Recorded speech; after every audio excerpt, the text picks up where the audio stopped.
திருநெல்வேலியில் தேர்தல் விதிமுறைகள் குறித்து தனியார் விடுதி, திருமண மண்டப உரிமையாளர்கள், அடகு கடை உரிமையாளர்கள், நிதி நிறுவனங்கள் மற்றும் உள்ளூர் கேபிள் தொலைக்காட்சி நிர்வாகிகளுடன் மாவட்ட ஆட்சியர் சுகுமார் ஆலோசனை நடத்தினார். அப்பொழுது தேர்தல் ஆணையம் விதித்துள்ள கட்டுப்பாடுகள் குறித்து விரிவாக விளக்கப்பட்டது.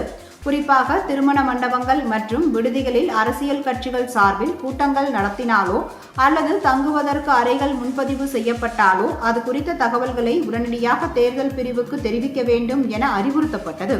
மேலும் விடுதிகளில் சந்தேகத்திற்குரிய நபர்கள் யாரேனும் தங்குகிறார்களா என்பதை தீவிரமாக கண்காணிக்க வேண்டும் எனவும் உத்தரவிடப்பட்டது.